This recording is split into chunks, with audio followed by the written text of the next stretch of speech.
Here's what's cooking on an all-new Sports Stove podcast. Today we're talking unbearable fan bases. You'll see what I did there in just a minute.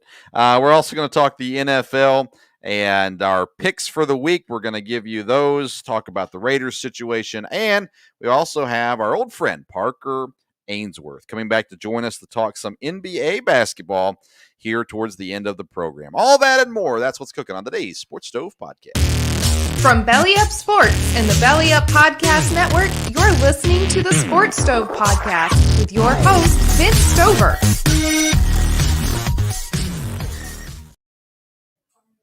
Welcome in to a new edition of the Sports Stove Podcast presented by La Terrain Watches and Accessories.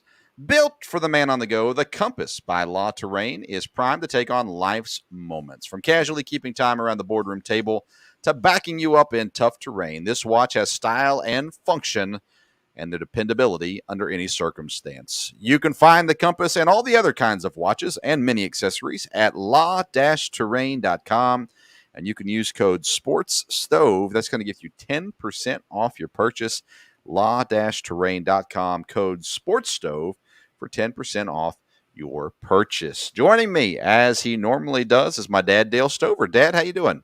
Doing good, boy. A lot of sports going on these days. Got basketball and hockey starting, and then, of course, baseball wrapping up, and right in the middle of all kinds of football. So, yes, baseball is officially over. The Brewers were eliminated this week, so nobody's watching baseball anymore. But no, of course, I'm kidding. Baseball is just heating up. And we'll talk about that in just a few minutes. Hockey is started. I considered bringing on a hockey guest tonight, but chose against it. So maybe next week. We'll see. Maybe we'll get Ryan back on, talk some hockey with us as well. But you're right. The baseball playoffs are winding down the first round with the Giants and Dodgers, and then we'll get into the championship series to see who goes to the World Series. And then the NFL is rolling right along. No controversy in the NFL this year. That's so nice. Oh, wait a second. Just a little bit of controversy. We'll get to that in a second as well. Here where I live in Lexington, Kentucky, there is an anomaly happening. The University of Kentucky football team is winning football games. They're 6-0 and having themselves quite the season so far. And so one thing I've learned or been reminded of is how passionate fan bases can get, and sometimes how irrational fan bases can get. For instance, if you say anything that's not Kentucky is the greatest on Twitter, Kentucky football fans will annihilate you for saying anything negative about the 6-0 team that is bound for a national championship after they blow out Georgia this week 50-0. They are so confident in what they're doing in the team this year, which is fine. I have no problem with fan bases being confident, but we also have to be a little realistic, don't we? And so I had a conversation just through Twitter today with somebody, and I didn't think that I was being mean. I was just stating that I thought the quarterback wasn't carrying the team. They needed the defense and the running game to carry the team, and that was taken as a very offensive statement against the quarterback, which, again, realistically speaking, look at the stats, all that kind of stuff. You'll see what I was saying was true. I wasn't knocking the quarterback. I was just saying he wasn't what was carrying the team. That being said, it got me to thinking about unbearable fan bases. And that's a play on words, by the way, unbearable. We'll get to Chicago in just a second. But fan bases that are really hard to live with, especially when they're doing well, because there are certain teams that, they don't do well and their fans are very quiet or non-existent. And then all of a sudden they do well and it's like, haha, we're the greatest thing ever. And it's like, but you're not. So let's talk about some fan bases that have been unbearable. Dad, do you have a fan base that you think of when you think of hard to deal with fan bases that comes to mind immediately? Well, right off, I'd have to say the Blackhawks. Okay. As far as being there in Nashville and with hockey, I mean, it was I got to go to a fair number of games and saw a lot of visiting fans come in. And we had a big rivalry really with St. Louis. They were close by, and those fans were always very nice, very complimentary of the city. The Blackhawk fans came in, wanted to take over, and didn't understand why you were even there at the game. And they went on, and even now that they have slipped and are not even making the playoffs a lot, all they want to talk about is how many Stanley Cups they've won and how many Stanley Cups have you won, even though we've won the same number in the last several years. And when I think of hard to live with, I mean, these people were really abrasive, and that's the first one that comes to mind.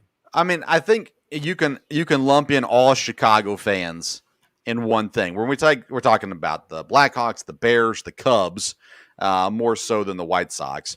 Those fan bases are just a little bit crazy. And kind of like what you said, they don't think that you should care about your team, but because everyone should only care about their teams. You could throw Bulls fans, even though they've been bad and not good, at least recently. Back in the Jordan days, the Bears fans, those were kind of like LeBron fans, so they were more Jordan fans than Bulls fans. But nonetheless, Bears fans, I lump into that too because, it doesn't matter how bad they are.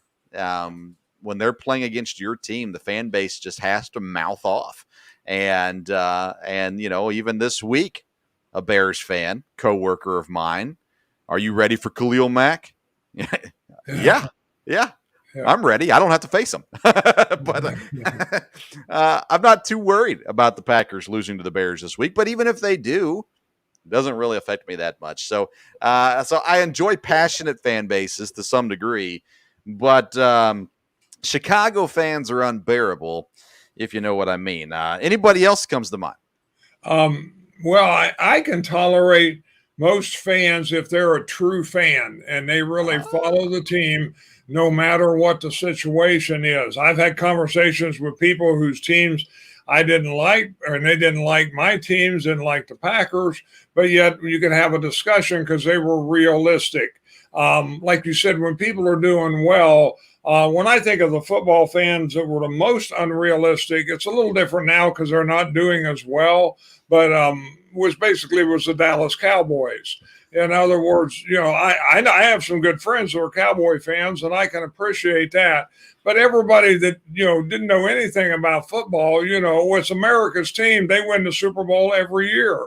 And this was when they hadn't been to the Super Bowl in years and years. And you ask them, oh, yeah, well, they're going to be in the Super Bowl. And you get teams that are riding high. Back in Tennessee, when I was there, it was getting that way with Alabama. I knew people that were Alabama fans, lived in Alabama, and, that made a lot of sense. But, when they weren't doing well, that's all you knew was the real true Alabama fan. When I left Tennessee a few years ago, I worked in a grocery store there for a while, and everybody that came in had an Alabama shirt on. They were Alabama fans. Well, where were they? They didn't really know, but they were winning national championships. So those people make it a little harder to take. And like I said, when people don't do as well, then it's not a big deal. It's that way with the Pistons. The Pistons, that was tough in the day, but now you don't hear about Piston fans much anymore. Boston Red Sox fans have become growingly hard to deal with, and I started thinking about it, and they're the younger Red Sox fans. The Red Sox fans who didn't grow up when the Red Sox were cursed and when they weren't winning World Series and championships. And to watch them react now, first of all, no Red Sox fan should say anything about the Houston Astros cheating because Alex Cora is their manager. So you got to stay away from that one or you lose me right off the bat. But again, they have this, and maybe it goes with all Boston fans, the Patriot fans, back when Brady was there in the last 2 decades and what went on in New England. But of course, you're a Celtics fan. But Boston fans kind of tend to be unrealistic in many ways. But what I'm noticing is the younger fan base that did not have to experience the down parts, the down years that they went through for many years. And instead, and you can kind of look at the Cubs in a similar situation where they've been good more recently, and whatnot. So that's kind of what I'm seeing. Some interesting things going on in fan bases. And all I encourage you to do is cheer for your team, but keep the trash talk to a minimum, especially if you're not consistently rooting for and supporting your teams.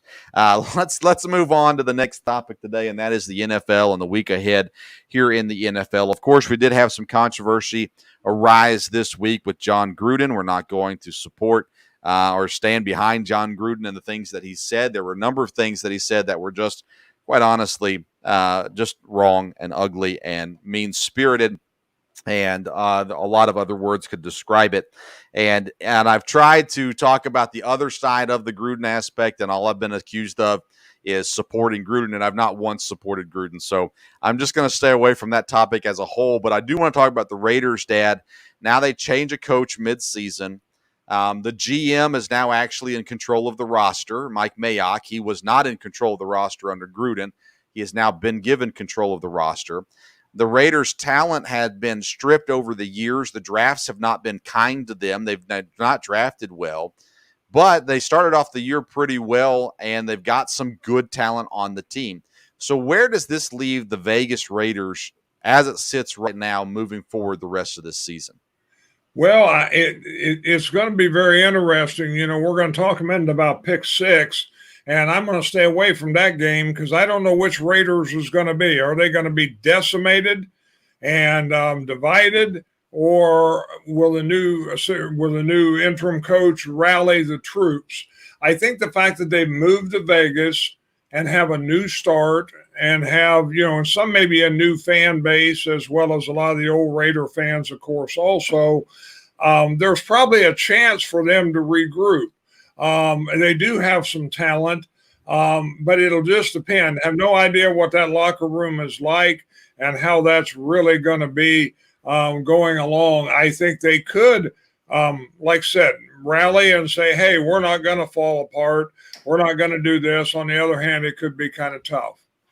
Yeah, I think they're going to be united, honestly. I don't know what that means for this week or for the win total going forward, but I think the locker room was together on this. I think that when it came down to it, Gruden, once they saw the emails, once they heard what was said, I think the players turned on Gruden pretty fast and came together as a group in the locker room. And I think Derek Carr is a great leader, and I think the team rallies, and I don't think they do any worse than they would have done under John Gruden moving forward. Now, I have to go back. I don't think I have my win totals in front of me that I predicted for the Raiders, but it wasn't a ton of wins. I could pull it up here in a second and look at it, but I think it was maybe 6 or 7 wins that I had for. Sounds about right. Yeah. So I mean, I think they still end up around the same category when it comes to where they end up at. But I don't think the locker room is split. I think the locker room is actually together, and I'm not too concerned about that. So I had the Raiders at 5 wins. I think they're going to go over 5 wins. Their win total was set at 8, though. So I think that's kind of where they're looking at being when it all comes around there. A little bit of COVID stuff happening within the NFL. Cardinals have a couple players and a coach. The Bears are down another running back as well. And they, of course, Montgomery's out for the year with his injury. So a couple things getting affected this year. We don't pick the Thursday night game, but Dad, the Thursday night game for those watching us live is getting ready to kick off. Buccaneers versus the Eagles. Buccaneers are a 7-point favorite on the road in Philadelphia. Any thoughts on that game? The Eagles have a chance to keep that one close? Well, the Eagles have been a real surprise because it looked like, they weren't going to be any good. Then all of a sudden, wow, they're playing, they've won, a game or two that maybe you thought they wouldn't. And then all of a sudden, they kind of, I don't know, but they have the talent to just stay with it. Tampa, we've talked about that. It just depends. If they stay focused, and this is a Thursday night national game, it should be hard for Philadelphia to keep up, but you never know. Let's go through the games real quick, then we'll come back and make our official picks of games at least that stand out to me. Green Bay goes on the road to Chicago. Packers are the favorite. Justin Fields seems to be getting his sea legs under him a little bit right now. But again, they're decimated at running back. The defense has been decent this year. Also, how confident are you in Green Bay going into Chicago? I think we're playing well. I'm pretty confident about that. Biggest worry I've said all along, has been the defense, and it's played well, even though we've got some significant injuries. And if that continues to be the case, then the Bears have a great defense. I was looking at that today. The Packer coaches are very concerned, and I saw the stats of the Bears defense. But Aaron Rodgers, when he gets going, and right now they seem to be headed in the right direction. They may get a couple more starting linemen back this week. If the defense continues to play well, which they should give Fields some trouble, I think they'll be okay. Yeah, they get the center back, Myers. He was a full participant in practice. A good chance that Jenkins comes back as well. This Packer team is they're far better than the Chicago team. Now, does it mean that there's no chance they'll lose? No, of course not. It's a division game. It's on the road. The Bears have a shot. Maybe they've been hiding stuff. Maybe Fields has been being prepared for this moment. I don't know. But they do have a good defense.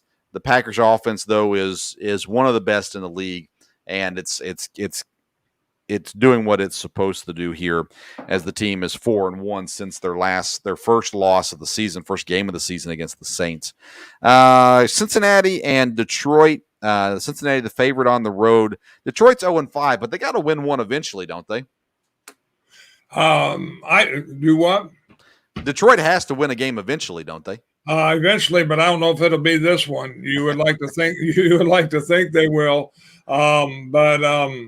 We'll have to see. I haven't looked at their scheduling. Do they play the Giants? I don't know, but we'll have to. We'll have to see. This will be tough, but they have played some teams close, no doubt about that. Could have won last week. Yeah, they could have won against the Vikings. They could have beaten the Ravens 3 weeks ago now. They kept it close with San Francisco in week 1. So this team is a team, and they are, itching for a win. It got emotional for them last week on the game that they should have won and did not. And I stayed away from this game. I know we're not doing our picks right now, but I stayed away from this game because I'm not sure what we're going to get out of Detroit this week. And I just feel like they really love their team. They love their coach. They love each other. And they're playing hard, and that's going to produce a win eventually. At home, against a Bengals team that's been pretty solid this year, but I don't know. This one scares me if I'm a Bengals fan. Let's see here. Chiefs and Washington, 2-3 teams. Boy, what's going on with Kansas City? They'll win this game. Going away, won't they? Kansas City should. They've got to get back in the groove of things, and they should be able to do it against the Washington football team. So I don't think you can count Kansas City out yet by any stretch, but boy, it's been a surprise, and other teams are playing good in their division. Carolina at home against Minnesota. Minnesota's favorite in this game. Minnesota's 2-3, Carolina 3-2. Christian McCaffrey's supposed to be back this week, but even if he's not, Chuba Hubbard's been pretty decent for that Carolina team. They've been able to win games still. I've been down on the Vikings since before the preseason, telling everybody this is not going to be a good year for Minnesota. They've got some weapons, Cousins, Jefferson, Thielen. They've got some pieces, Dalvin Cook, but it's just not produced into a successful season yet.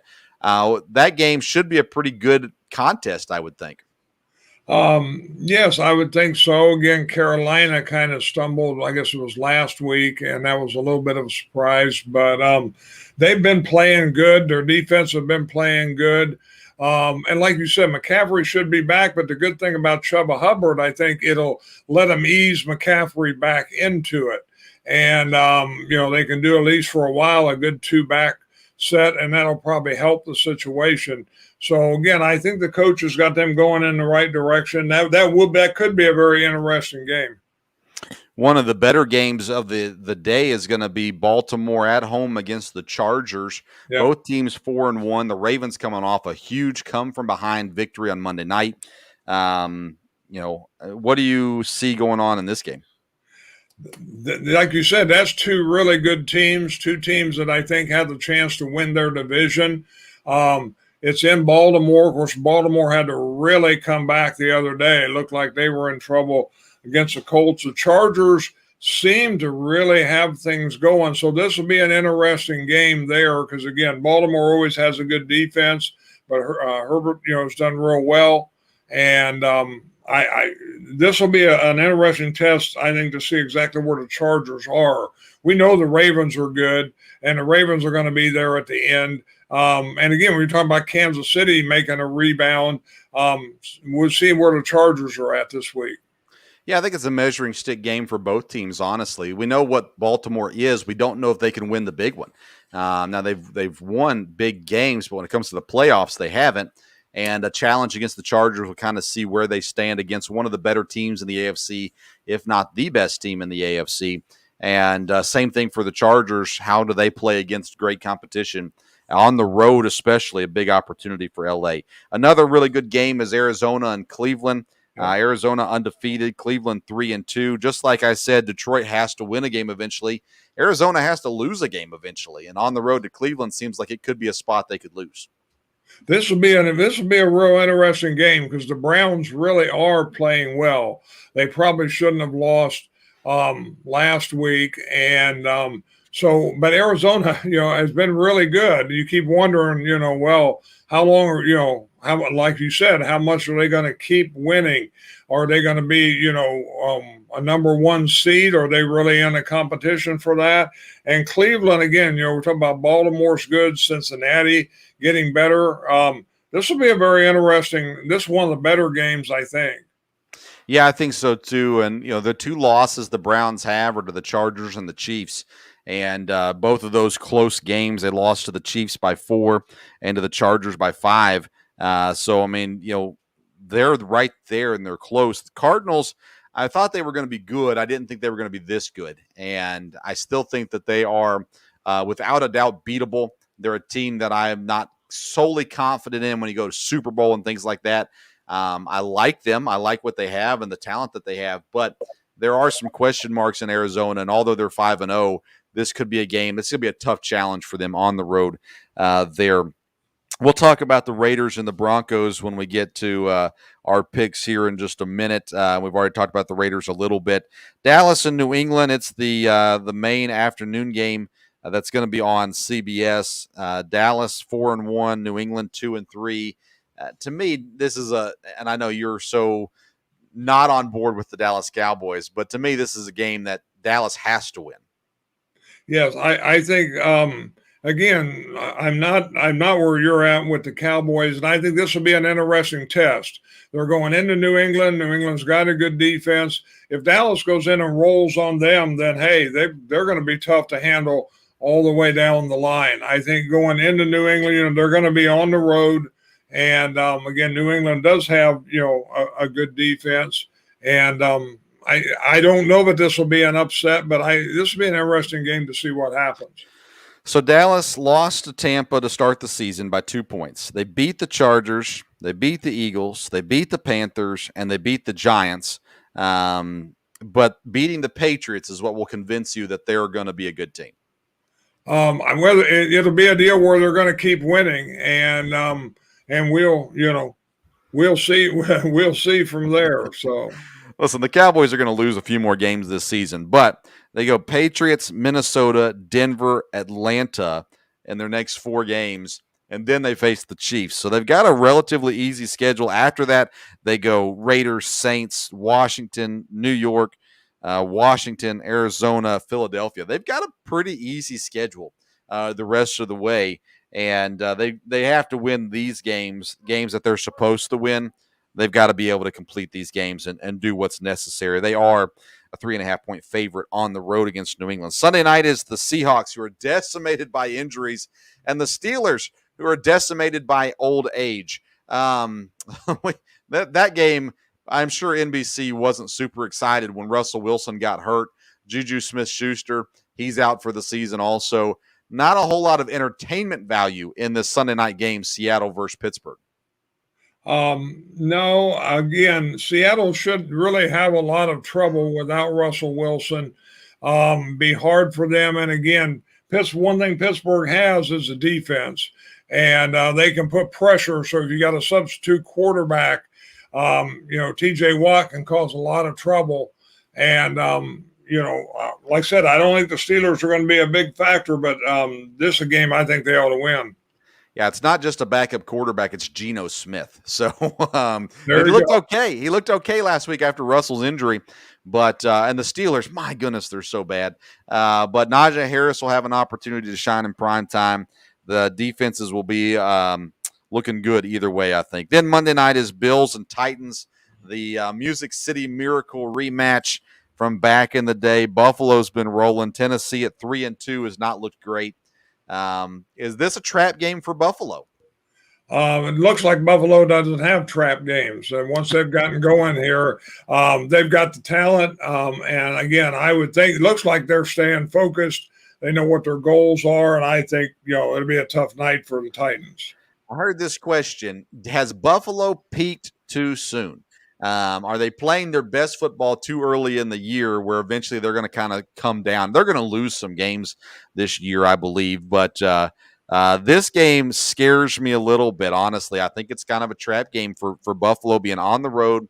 The Titans having a little bit of extra time to prepare for it and put some game plan out there. I think the Bills' run game is going to have to be incredibly effective, which is not their forte, of course. And the Titans, obviously, their pass game is going to have to get on. And the Titans have not been healthy this year either, especially in their wide receiver room. All right, let's get to our pick sixes for the week. And we'll kind of go through. We've got a couple games we didn't talk about yet that we can cover along the way. But who's your first pick six of this? Oh, last week, Dad went 3 for 3, 3 wins, 3 losses against the spread. I went 4 for 6, or 4 and 2, I guess, there on the week as well. And so we've had a couple good weeks strung in a row. Let's see how we can do this week. Dad, your first pick. I'll take Green Bay to cover against Chicago. All right, so Green Bay on the road. They are 5.5-point favorites versus Chicago. And I did not pick that game, so we're going to wait and see on that one. It's one of those divisional road games. Those kind of scare me no matter what. Who's your second game?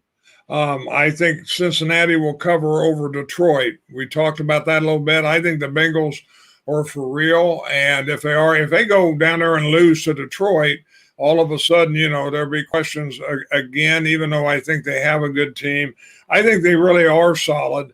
And now again, it's on the road, but if they're gonna be a contender, they've got to win on the road. I'll take Cincinnati. Detroit's 0-5, but I believe they've covered 4 out of the 5 games this season. So even if they lose, they might only lose by 3, last-second field goal again, in which case they would cover. But that's one of the reasons I'm staying away from that game as well. Your third game? Buffalo to cover over Tennessee. I think they'll go in there and roll. You like the Monday night games. You've picked the Monday night game almost every week. Not every week, but almost every week. But they're another 5.5-point favorites over Tennessee on the road. All right, your fourth game. I'll take Carolina and the point against Minnesota. All right, Carolina +1 at home against Minnesota. I picked that game as well. Same thing, Carolina over Minnesota and that 1 point. All right, game number 5. I think the Rams will cover, even though it's a big point spread, will cover the Giants. I agree with you 100%. I picked that game as well. 9.5-point favorite, the Rams over the Giants. The Giants are decimated by injury as well.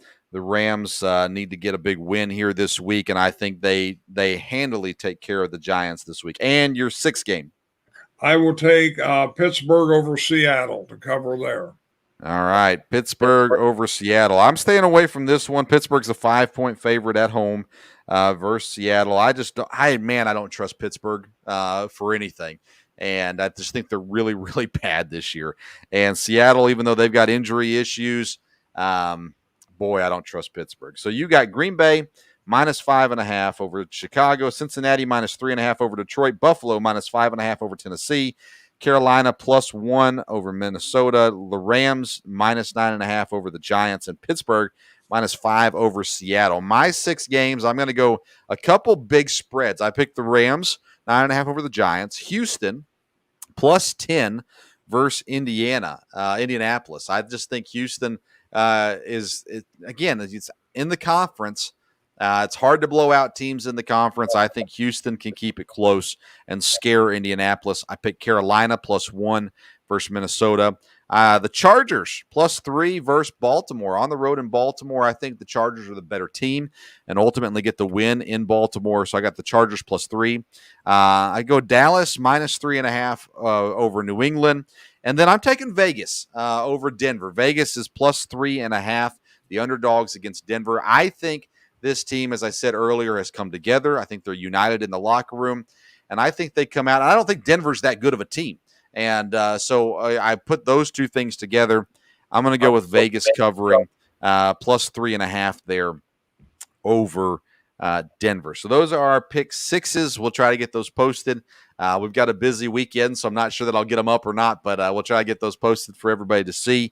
And feel free to drop your picks on social media, on Twitter, on YouTube, on Facebook, wherever you're watching or listen or follow us, and we'd love to have that. Now, we do have in the comment sections on Facebook and YouTube, we've got our link. We now have Sports Stove apparel. There's T-shirts, long-sleeve T-shirts, sweatshirts that you can purchase. And I've got the link there for you in the comment section. So if you'd ever like to support the podcast that way, you'd be more than welcome to do so. Follow us on social media at Sports Stove on Twitter and Instagram, and the Sports Stove Pod on Facebook there as well. All right, that's the NFL. An interesting week ahead for us. And, of course, the game just kicked off, and the Buccaneers lead 7-0 over Philadelphia. That didn't take too long.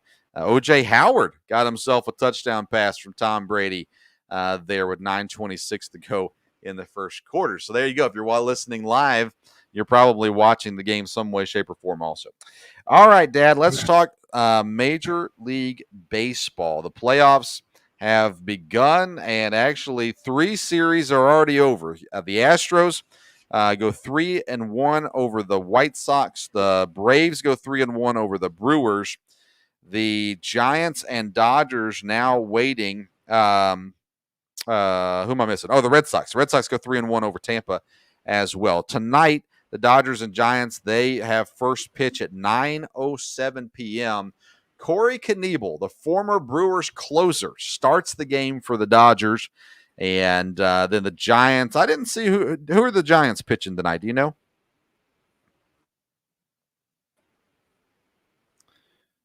Oh, we're losing Dad. We'll let him get that fixed back up. But the Giants tonight is Webb is pitching for them. Logan Webb. Yeah, he was 11-3 on the season, a 3.03 ERA, 158 Ks.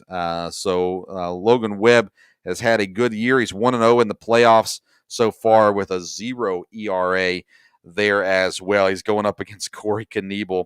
Again, I'm not real sure what the Dodgers are doing here.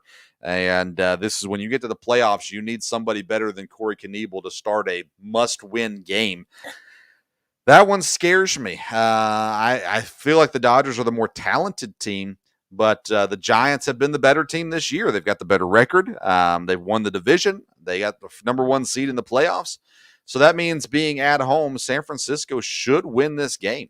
And if they don't, then they will have no one else to blame but themselves for not being able to finish out this series against the Dodgers. That is tonight in San Francisco as they play again here this evening. Let's see here. All right. So, Dad, your thoughts on the Giants-Dodgers game? Oh, we still didn't fix it. Never mind. All right, sorry. We got to get that. We got to get that one fixed. So then after this, of course, the Red Sox and Astros. They have game 1 tomorrow, Friday afternoon, evening on Fox. Boston at Houston. There's a lot of controversy because Houston, of course, was cheaters, and several years ago they won the World Series while cheating, blatantly and disgustingly cheating, and so. That being said, they tip off on Friday, or first pitch is on Friday at 8:07 p.m. We got Dad back with us now. So let's go back to the San Francisco Dodgers. We didn't hear any of your thoughts on that game. Giants have played good all year. I mean, like we said, we knew the Dodgers were good. It's been good baseball between the two of them. I mean, I hope the Giants will win. I think it'll make it interesting for people to watch. Of course, you won't have the big market from LA, but I feel like Giants should play well. And it's hard to know for sure, but like I said, Webb has pitched well this year, and they've played well. It's at home. Like I said, they can't blame anybody but themselves. They've got a great opportunity here, and I would expect them to finish it out. The winner faces off against Atlanta. Atlanta, of course, was in this situation last year. Had not a great season, especially a start to the season this year, but they were able to close out well, win the division, and ultimately beat the Brewers in 4 games. What do you think awaits the winner of this game, whether it's the Dodgers or the Giants, as far as the competition when you talk about Atlanta? Well, I think, we've talked about the baseball season all year. It's been a good baseball season. And I think whoever gets in the playoffs, I'm sure, somebody will have one team favored over the other. But I think either one of them will be able to go either way. It's all teams that have been hot here lately that have played well. The Braves played well down the stretch. Whoever wins, whether it's the Giants or the Dodgers, have played well here down the stretch there. Houston the same way. And Boston. Why they're a surprise, have played well. So I think it'll be 2 very good series, no matter who's playing, and it should be good baseball. The Red Sox surprised me. They surprised me all season long, but they really surprised me beating the Rays here in the playoffs. The Rays dominated that division for most of the year. Boston was up there, of course, as well. But Houston, I've been saying now for many months, Houston is the best team in the American League. And I don't expect them to have too many issues against Boston in this series, although they only finished 3 games above Boston on the season. I look at this series and I think, okay, should I be impressed that Houston has been able to overcome their cheating scandal and 2 seasons later they're right back here? Or should I still be angry at Houston for cheating a few years ago? I think you have to be impressed with they've been able to come back from that situation and play well. They had good players. Did they need to cheat? I know probably not, but might not have done as well. But I think the fact that they've regrouped and weathered the storm here and played real well, I think it's a deal to be impressed with. Houston, when they are the favorite this season, are 65-74. That's not a great record. No. When the Red Sox have been the underdogs this season, they're 41-21. So this season, regular season, the Red Sox have been playing great when they're the underdogs. The Astros, on the other hand, not so much when they're the favorites. But the home record for Houston is 51-30, and the away record for Boston 43-38. So the home record alone should say, hey, Houston should be able to pull this off and should be able to win their home games at the very least there as well. So we'll see how it all goes. Of course, Boston, they lost their first game against Tampa and then won 3 straight. Houston won their first 2 against Chicago, lost game 3, and then won game 4 10-1. They've scored a lot of points already here in the playoffs as well. So needless to say, yes, I think the baseball playoffs will continue to be an interesting show. For the sake of all humanity, we just don't want it to be the Dodgers and the Red Sox. So hopefully San Francisco can take care of the Dodgers. It'll be San Francisco versus the Braves. It'd be neat to see the Braves in the World Series again. Some of my childhood baseball memories are watching Braves in the World Series. The tomahawk chop, I think, just still gives me goosebumps. And, of course, back then it was the Maddox, the Glavine, the Schmaltz, and those kinds of things. They don't have that kind of pitching staff this year. But nonetheless, they've been impressive here in the last several months, and it'll be interesting to see what the Braves do against whoever they face, the Dodgers or the Giants there. I'm looking to see on those same stats. Let's see here. At home this year, San Francisco 54-27, but the Dodgers were great on the road, by the way, 48-33. The Dodgers have been underdogs twice this season, only twice. and they're 0-2 as the underdogs. So that's interesting that they've only been underdogs twice all season long. San Francisco has the favorite 54-51 there as well. So interesting to say the least on there. All right. Dad, anything else regards to baseball or the NFL weekend ahead? No, like I said, it's been a good baseball season, and the NFL last few years, it's anybody can win any given week, and it's really continued to be that way. I think that makes it great for the fans. From there, I mean, there are some dominant teams, but again, all of a sudden, those teams will lose. There's only one undefeated team, and so I think that makes it good from there. And, we'll see. Again, we're Packer fans. This is Bear week, so that's a big week there coming up. And if we continue to roll, don't want to look ahead, but in 2 weeks we play Arizona. So that'll be interesting on a Thursday night. We talked about unbearable fans already. I just got a message from a Bears fan. Bears 27, Packers 14. So we'll see. We'll see how that goes anyhow. All right, Dad, I'll see you tomorrow. We'll be with you tomorrow, but thanks for being on with us tonight. We'll talk to you again soon. All right, good deal. Thanks. Thank you. All right. Speaking of Houston cheaters, joining us now is the one and only Parker Ainsworth. Oh, I'm sorry, Parker. I didn't realize what I was saying. That was quite an intro. Parker is from the F and Sports podcast. He does much with the basketball on Belly Up Sports, BellyUpSports.com, covers Houston as well, the Rockets, and we're having him on to talk some basketball. Thanks for being back with us again, Parker. It's been a while. For sure. I'm happy to be here, even if I walk into the Houston cheaters. But That's right. We got it. That's who we are. We're going for another one.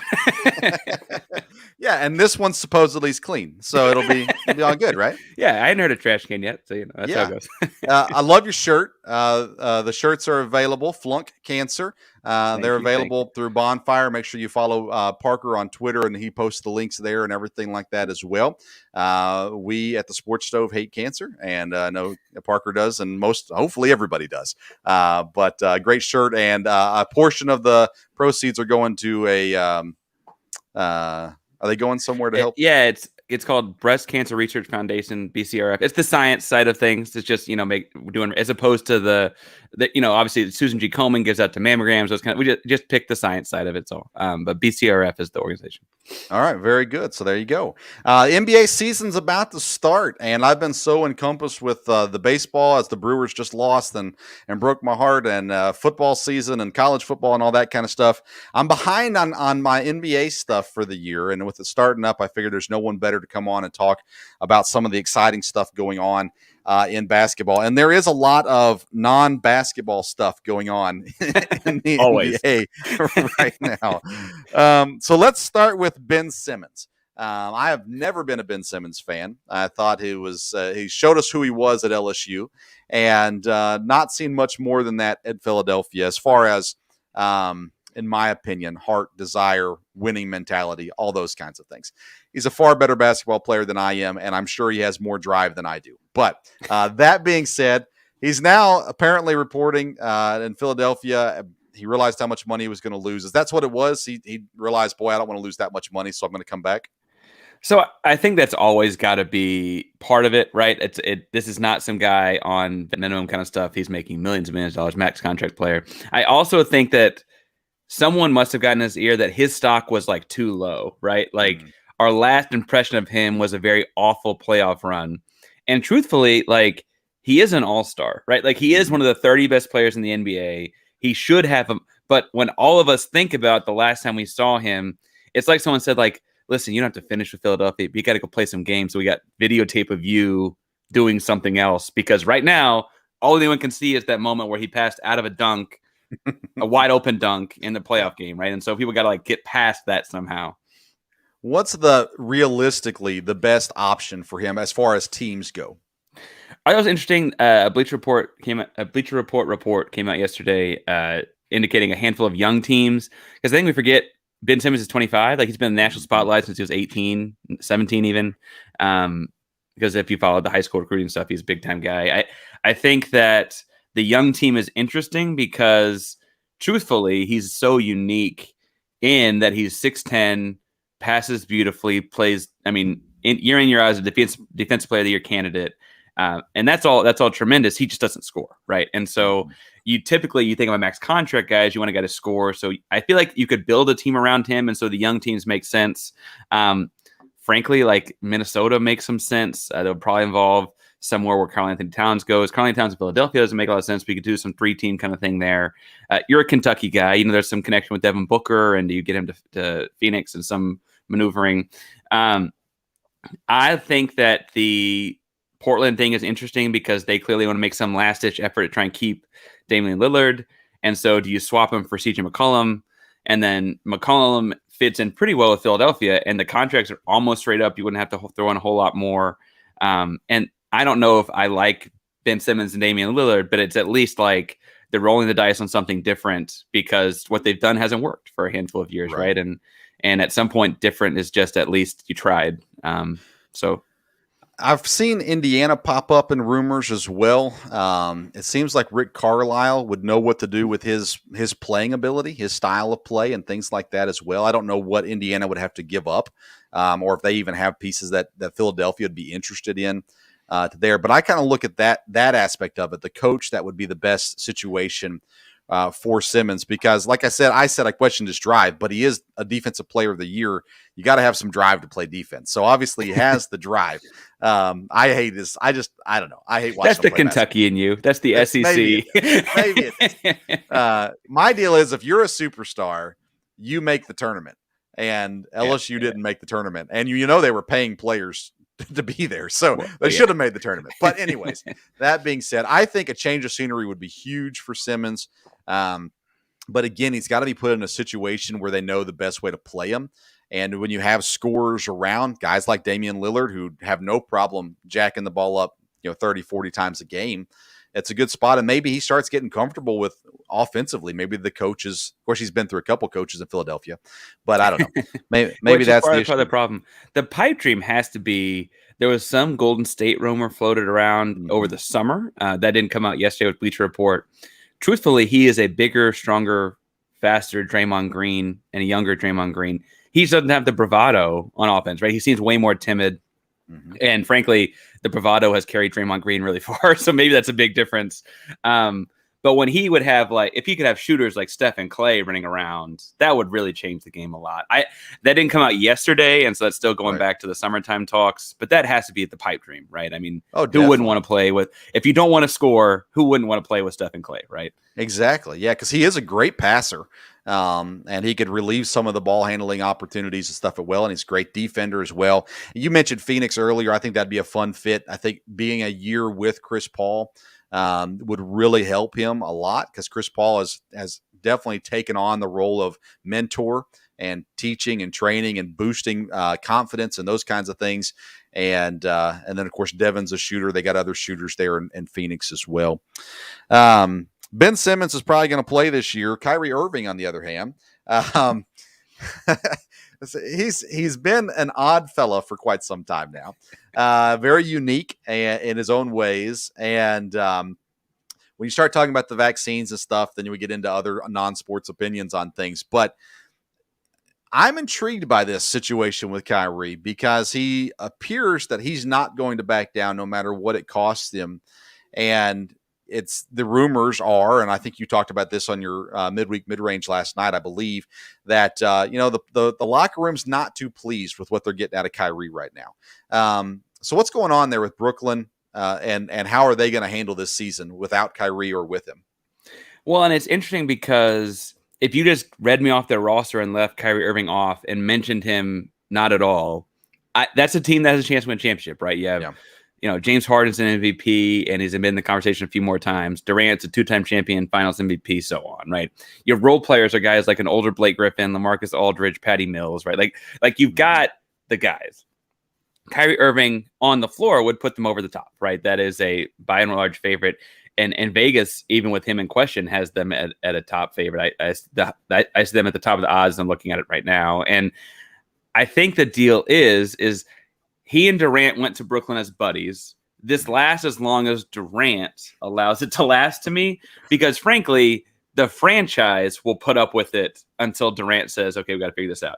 There were some like backdoor rumors about like Durant is like, well, we got to have a guy that can play or whatever. And there was some backdoor rumors that were saying, oh no, Durant and him are buddies and he totally gets it. And they feel like this will all be fixed by February or whatever. Right. And that would also make sense, right? Durant understands that they're going to make the playoffs. The goal is just to win it once they get there. And I talked about last night, and I would echo again today, the biggest thing that this could actually get in the way of is not because they're not good enough without him on the floor. It's if he is a distraction in that locker room, in that huddle, on social media. I mean, he just did IG Live last night for an hour, and I don't know what he said, right? Like, not that I didn't listen. I'd listen. I still don't know what he said. Yeah. That if he's a distraction in those ways, that can detract from the stuff on the floor, whether or not he's even there, right? And I frankly, you mentioned Kyrie's always been a different guy. I was on his side about things like needing a mental health break for like a long weekend last year and ended up being a week or so. Like I can relate to that. I don't have that luxury, and but I can relate to like needing that, right? And there are sometimes that I'm on his side, and there's sometimes where I'm like, but I got a teammate. I got a job. I am a teammate. I got to do it. Like Andrew Wiggins fought the same fight in San Francisco. So this is also, and I don't know how much in the weeds we can get on this, but like this is a city-based deal where New York City and San Francisco and the states of California and New York are saying to do indoor performances, you have to be vaccinated. Basketball counts as indoor performance, right? This would not happen if he played for, Minnesota. Like this would not be an issue. Or Ted Cruz tweeted about like Houston Rockets. Like this would not be an issue on the Houston Rockets, right? Yeah. And so Andrew Wiggins in the same boat in San Francisco, clearly Steph Curry was like, it's really a bummer. And like the next day, it was like, all right, well, he's vaccinated. that was how it goes, right? And I don't know when that happens with Durant. I will say that his teammates have been fairly, people are reading body language and stuff, but publicly they're saying, it's a personal choice and it's up to him and we'll do what we have to do or whatever. But there's been some like eye rolling. It's like, like this question again. So how long does that last, right? Right. And it's interesting because you see it kind of sport to sport. It looks different in different sports. Football, they seem to be a little bit more, and it's not come up in the same issue as because it's not going to affect whether or not they play unless they get sick or contract the virus. But, it seems like as a whole, basketball in the NBA has taken a stronger stance on the need for everyone to be vaccinated. Hockey, I think it's like all but 4 players, or maybe it's 96% are vaccinated. Like it's almost everybody.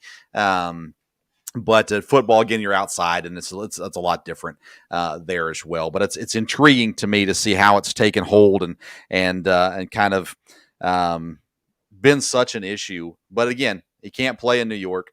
He can't play in California, and it looked like they were going to let him travel and do the things out of state, and then they decided just to kind of shut it down, correct?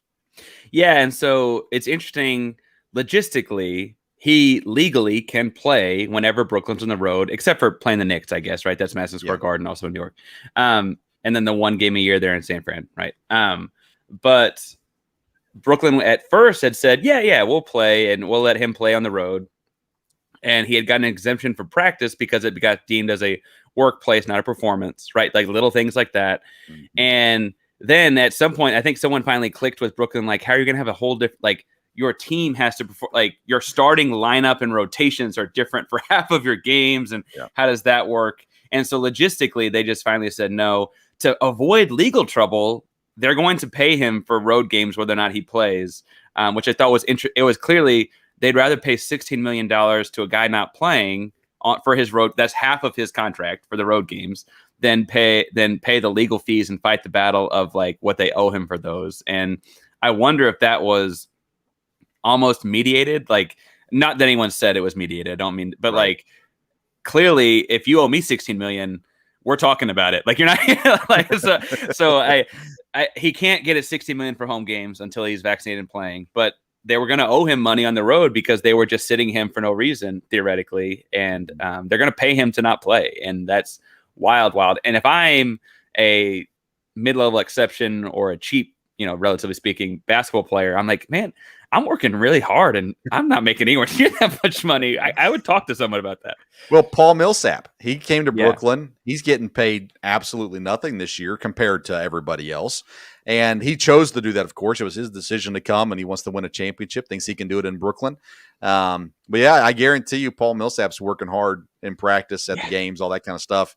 And and that's a veteran. You're looking at that as, he's been around a long time. Probably thinking, man, kids these days. Well, and that's totally the vibe of like his Instagram live talk last night. And we're recording on Thursday, so if you're watching this after the fact, but like last night, Wednesday night, Kyrie Irving's like on Instagram live, and there was a lot of rambling. It was like this, you just sound like a 27, 28-year-old kid that has watched a lot of YouTube videos. Like, I don't know. And this is why we should not legalize weed. No, I'm just kidding. Or it was entertaining, so I don't know. Yeah, the kids loved it. So either way, let's talk some basketball real quick here in the last couple minutes that we have. Last year, Phoenix came on strong. Milwaukee wins the championship. Let's start with Phoenix. I grew up a huge Phoenix fan in the Kevin Johnson era, and I've kind of loosely now follow Phoenix. I loosely follow Indianapolis, but Phoenix, they didn't do a ton to change their roster in this offseason. Chris Paul's another year older. Devin Booker's another year wiser. So what do you expect out of the defending Western Conference champs? Well, and I would throw Ayton in on another year wiser too, right? Another young stud for them. At some point, they're going to pass that baton. It's probably still Chris Paul's team. Chris Paul and this whole vegan thing where he's aging backwards. Tom Brady's done the crazy diet aging backwards thing too. I got to stop eating meat, I guess, because Chris Paul looked great last year. I think Phoenix could be just as good or better, but run into more speed bumps because of what happens in the rest of the Western Conference, frankly. I could see them being a 3, 4, 5 seed, not because they did anything less well or whatever, just because they played a healthy Lakers team as opposed to the times they played them without Anthony Davis or, they play a healthy Utah team or whatever, right? Definitely. Just not because they're worse, and not because they aren't playing as well. It's just they're playing better teams this year, I think. Yeah. The Lakers, when healthy, have to be one of the favorites, just being that they got LeBron and Anthony Davis. They add some veteran pieces, but again, LeBron's getting older. He's had some issues with staying healthy. Davis has never been healthy. You add Melo, and they've got some interesting pieces on the team. Got rid of some pieces that didn't work for them last year. Thinking of Montrezl Harrell and Kuzma got moved as well, but. Are the Lakers the favorite, or is it a team like the Jazz or the Clippers or someone else? In the West, I think the healthy Lakers are scary, and I think that what they're going to do, and frankly, what adding a guy like Russell Westbrook does, is they're going to probably coast the regular season, right? They're going to have none of those big three are going to play back-to-back nights, right? There'll be some alternation where one night is LeBron and AD, and the next night is AD and Russ, and then a couple nights later, you're going to see AD play no more than 12 minutes, right? Something like that, because what is interesting to me is, if you took 6 inches off of LeBron James, he kind of is a lot like Russell Westbrook in the sense that he's aggressive, tenacious, and attacks, and is downhill. He's probably a little better shooter, but not a lot, right? And so I think that's interesting. What I actually want to see more of will be those games, the primetime games where they need to go win a game for us or for whatever, or for seeding later in the season, where they're all playing, because I do think the fit's interesting. Anthony Davis can be playing the 5 a lot more this year.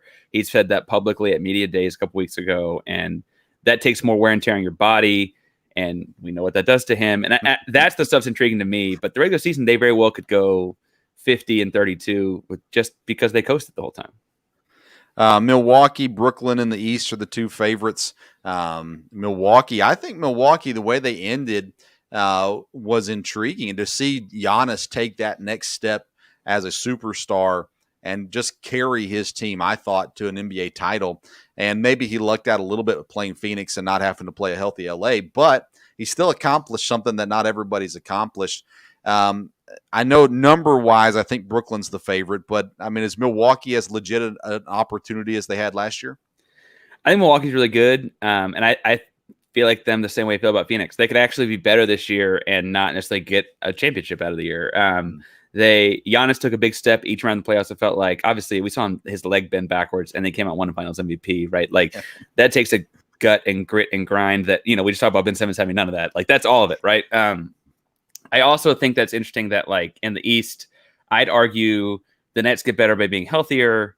I think the Heat got better. And I think the East as a whole is fairly competent. I mean, we're talking about like the Celtics, like the 7th or 8th seed with Jason Tatum and Jaylen Brown, right? Like that's a really strong team to be that low in the playoff seedings. Chicago got better, and I don't know. That's I think that they could just run into more speed bumps like Phoenix does, not necessarily by playing any worse. Yeah. Do you have a couple minutes to talk still? Yeah. Okay, so we're going to go bonus material for podcasts only. If you're listening to us on Unhinged Radio, go to Sports Stove Podcast. You can hear the rest of the conversation there. Milwaukee lost PJ Tucker. That pretty much ends their hopes, right? I mean, I do love so folks that are new to me. I'm a sneaker guy that likes the Houston Rockets and cheers the Texas Longhorns. PJ Tucker is like the icon. I will say, while Milwaukee is going to miss him a lot, they interestingly, I think can get away. Bobby Portis played out of his mind, and if they can, and you're up close in person, Bobby Portis in a lot of ways, right? Like if Bobby Portis can play like that, they'll be fine. Yeah. I think the truth is that PJ Tucker guarded guys that Giannis would have guarded if he'd been a little bit healthier in some spots. And so if Giannis has come back healthier, then it may not matter. He didn't score a lot for them. He was just toughness and defense. And part of me thinks that a team with Giannis Antetokounmpo on it can figure that out. But I'm more interested in the things he brings to Miami than the things he takes with him away from Milwaukee. So Miami's got an interesting team. There's a lot of question about, can they do it this year? They got Kyle Lowry that comes in. The question really is more about the progress of guys like Tyler Hero and Duncan Robinson and that step forward for this team, the young core of this team. And there has to be a point at some point this season where if it's not working, they move on from some of those guys, right?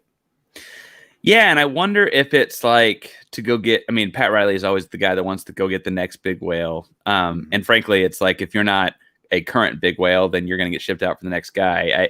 I like what Miami did they brought in PJ Tucker off of the 2021 champion Milwaukee Bucks. They brought in Markieff Morris off the 2020 champion LA Lakers and Kyle Lowry off the 2019 champion Toronto Raptors. Like they said, we want guys that are tough, good defenders with championship pedigree, and they got 3 of them.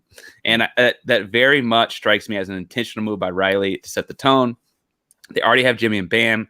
Like that, they're not going to start that 5, but like that 5 is big, strong, and will get after you right on defense. And so we'll see. I'm interested to see how Lowry and Bam works because I think offensively what's interesting there is that Bam is a really great passer for a big man, and Lowry is because he's thick and tough, is a good screener as a little guy.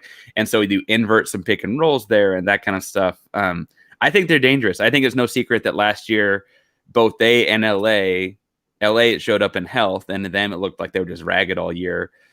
They played into early November, late October, and then had to go play a season in late December, right? Like I think that did take its toll on them, and the longevity, the marathon aspect of the season caught up to them. And I think that it's frankly prove it time for Jimmy Butler. Like, okay, was the bubble weird, right? Like we don't have that question about LeBron the same way because he has championship pedigree from before that. But like Jimmy Butler, it's like, well, that was a whole different guy. Tyler Hero was like, well, that was a whole different guy. And I would trust Bo and Riley to get them over the hump there. Again, the East is tough. I don't know if that means they win the East, but I certainly think that they'll have a good showing this year. Atlanta had a great year last year. They've got an incredibly young nucleus of players, some really talented guys there. Trae Young started to win hearts in the New York series. He turned some people off from him, but people who love competitors love Trae Young and what he's doing in Atlanta. And I'm just impressed. I mean, you just look on paper at their roster, you think, boy, they should be really, really good. Are they a top 4 team in the East, or where do they kind of fall in that category? Yeah, I'd probably say they're around 4. They're not, I mean, unless Brooklyn implodes in the locker room, they're not Brooklyn.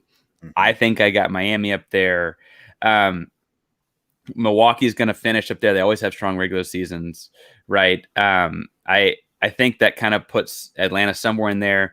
And that's why I talk about like Chicago and Boston Boston's got two great young talents. Did they find their way up there and figure it out? They've got a new coach. They moved Brad Stevens to the front office, move some pieces around. Does Chicago, with Lonzo Ball and the moves that they made to Vucevic at midseason last year, trying to help Zach LaVine, do they make their way into the playoffs? And who does that knock out? And there's just interesting stuff over there. But I think Atlanta's going to be hovering around the 4-5 spot again. That doesn't mean I want to play them the first round, though, right? Like if I'm the 5 seed, I don't want to play Atlanta as the 4 seed, and I certainly don't want to play them the second round if I'm the 1 seed Nets, right? Like that's no. Especially if like Kyrie Irving can't play home games, like I don't want to play Kyrie. I don't want to play Trae Young without Kyrie Irving on the floor. Like that's no fun. The East is definitely improving. I mean, you look like you mentioned all those teams. You got Boston, you've got Indiana, you've got who else did you mention? I forget who else you mentioned, but Chicago. Yeah, Chicago made all those changes like you talked about. We're bringing in Lonzo, bringing in Vucevic in the middle of the season, and they I think drafted decent. They've put together pieces where they should be more successful than they've been in recent years. Several coaching changes in the East as well that should help some teams out. Boston is an interesting one. I mean, Brad Stevens was considered one of the brightest and best young coaches in the league in recent years. And then kind of out of nowhere, everybody kind of expected Danny Ainge to step away, but I didn't hear of anyone that thought Brad Stevens would step up and step down as head coach. No, and I think that there had been some feeling that, like, not to call it an experiment, but the combination they had, we talked about people running out of time in Portland, right? The combination they had kind of run its course, and that I kind of thought Brad Stevens was going to be a candidate for like the Indiana job, right? Like he may move on, but I had no idea he was looking for a front office role.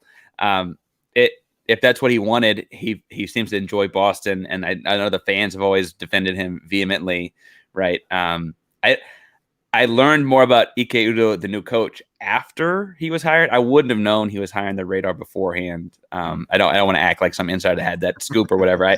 He looks like a good fit after the fact. I wouldn't have known about him. I wouldn't have known he fit in that well before. 2 more teams, and then I'll let you go. The New York Knickerbockers. They bring in Kemba Walker. They bring in who else? There's another guard they brought in with them as well. Fournier. That was a big Olympic year as well. Of course, they bring back the best player in the NBA in Julius Randle. So Kevin Knox is still there. This Knicks team, they overachieved last year, and a lot of it was based off of their defense. Are they gonna compete this year like they did last year? I kind of looks like they're gonna take a drop this year. I think the drop is more because Thibodeau in Minnesota and Thibodeau in Chicago had this like shtick where they were going to play harder than you in the middle of January, and all those rough games. That's like, man, I played 4 games this week. I'm really like they're going to play harder than you, and I think that surprised people last year. I don't know that it catch people by surprising year 2. Adding the guy I think you're thinking of is Derrick Rose, but it might have been Evan Fournier. Derrick Rose and Kemba Walker helps, because there's at least guys that understand. Rose specifically understands Tibbs, right? But understand kind of that mentality. I think that they'll be all right, but it's another one of those teams where we're talking about, like, if other teams are healthy, would they have been the 5th seed, or would they have been in that 4 or 5 slot last year? Would they have, what would have happened to them a year ago had Brooklyn been healthy all year and had Washington with Russell Westbrook and Bradley Beal been healthy all year, and Miami been healthy all year, like those kinds of things.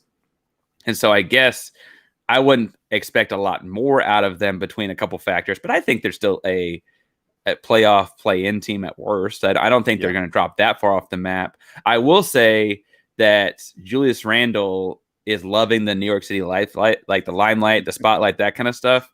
And New York needs more. Like, I hope Kemba Walker does too. And like, basketball is more fun when games in the Garden are good. Like just generally speaking, as long as that's a good game, that's a more fun league. Yeah, and Kemba's the kind of guy. He hasn't really been healthy the last several years, but he's the kind of guy that he could put up, 40, 50, 60 in the Garden one night. He did it in college, so why not do it? Yeah. Why not do it now? And now he's kind of just going to be dependent on to go in and score, I think, on that Knicks team. They also get is it Robinson, the center back? I think he was hurt last year. He broke his hand and like it came back and then he redid something. Yeah, but he was in and out last year. So they've got some interesting pieces on that team as well. I said only 2 more teams, but now I have 2 more teams for you because you brought up the Wizards, and I forgot about the Wizards. I love what the Wizards did this offseason. And moving Russ, they got some interesting pieces back. Bradley Beal, I love what we've seen out of him so far, his commitment to DC, his commitment to that team and being in there, that organization. It kind of reminds me of what Giannis has done in Milwaukee. Basically saying, I want to be here. I want to win here. Now, that could change over time for Beal. He's a valuable asset for sure. But this Wizards team, they brought in some really intriguing young talent. Yeah, I think my deal with the Wizards is that it set them up for both. Maybe this, we talk about changing things up. Maybe this works with Bradley Beal. I think the pieces do fit well with Bradley Beal. They're just young. And then it also weirdly sets them up well for if Bradley Beal does a year in Washington's like, look, I gave the city all I have had. Y'all have a young team. He's 28 going on 29, and he wants like I think they could mutually part ways well too. And after this, and so I think that they set up both options. I wouldn't expect them to upset like the Bucks in the first round, anything like that. But I would always say to go tune in and watch Bradley Beal, even if they win 40, 41 games, because he could go off for 50 on a given night. He's a great basketball player. He's a lot of fun to watch. He's going to be a piece on a really good basketball team, even if it's not in Washington. They're just young around him right now. And so, I guess Kuzma is actually closer to Bradley Beal in age than you might think because he's been in the league for so long. But just as far as his career goes, Kuzma's not been in the league very long. Right. And that's kind of the big addition they've got. They got Rui Hachimura, and he's fun. They got the Danny Avdija, the Israeli. He's a fun basketball player. And a wise man on a midweek mid-range a few months back said they go as Davis Bertans goes. And I feel like that was actually accurate. Like when Davis Bertans is a good game, they win. When he doesn't, they lose. Like that was as simple as it was. Well, and you think, they're young, but they have experience in that young age as well. Spencer Dinwiddie, as he gets healthy and plays, like you said, Kuzma, Harrell, those kinds of guys are guys that they have experience. And actually some of them have been around championship level players.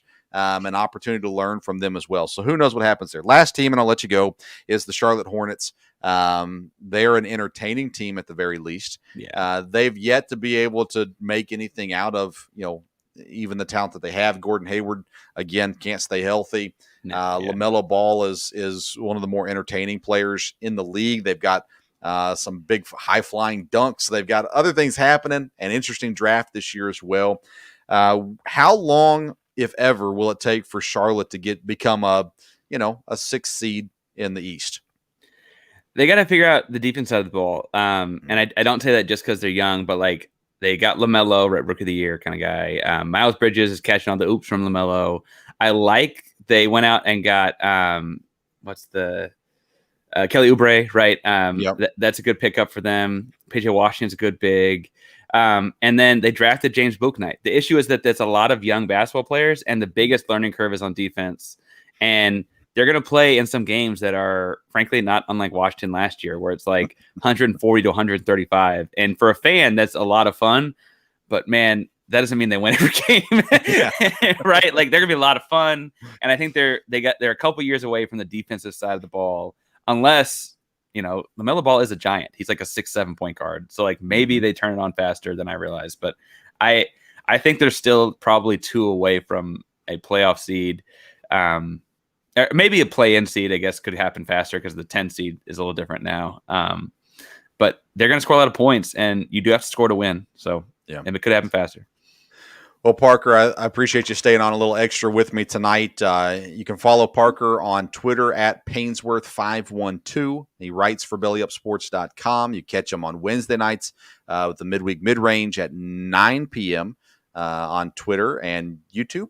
Yeah, we stream both on Twitter and YouTube.